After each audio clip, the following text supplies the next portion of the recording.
nga pala si Ronnie, isang construction boy. Minsan construction, minsan boy.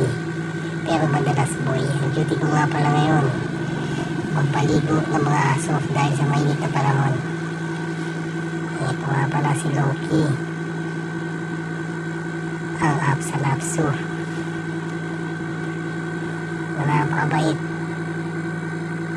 pero napakakulit. Kailangan silang paliguan dahil sa init ng panahon. Tignan nyo naman ang itsura niyan. Napakakapal ng balahibo. Kaya hirap na hirap akong paliguan yan. At yung isa, palakad-lakad yung husky.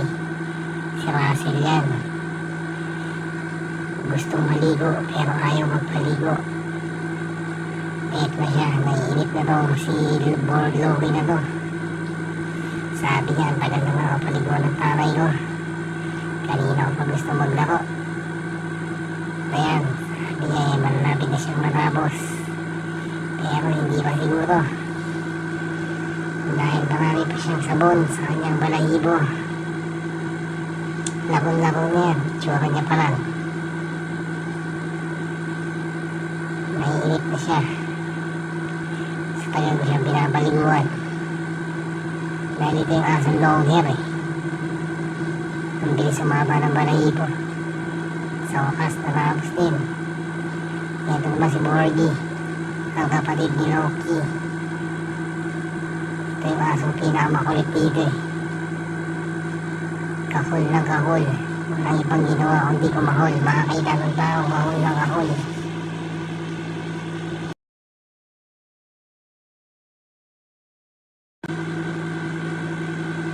Kulot-kulot pa kanyang balahibo, kaya medyo nahirapan akong paliguan na yung aso na ito eh. Pero wala siya magagawa ngayon. Dahil mabaho na siya. Kailangan niya talaga maligo.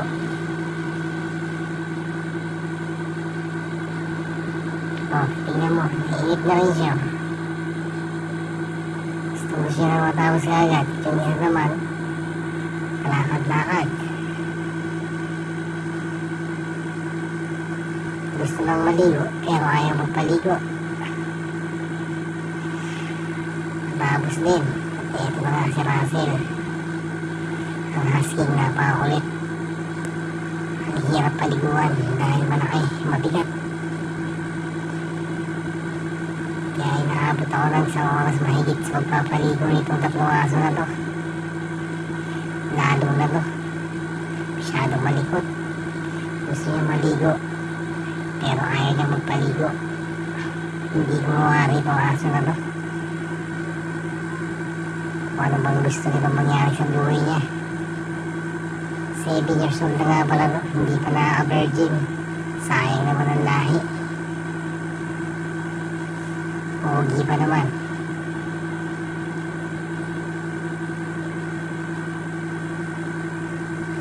Yan na, malapit na siya matapos.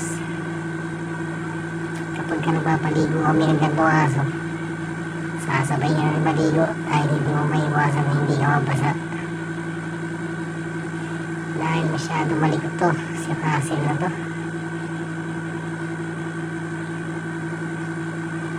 Madali pa naman siya mainitan. Kaya gusto niya lagi magbasa. Yan lamang po. Maya-maya natapos niya at maglalaro niya silang tatlo.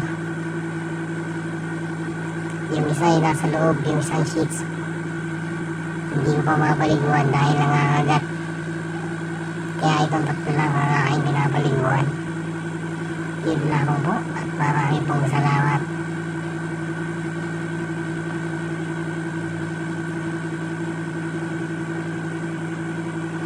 Kita nyo, hindi niya pa rin magbasa-basa kahit na naligo na.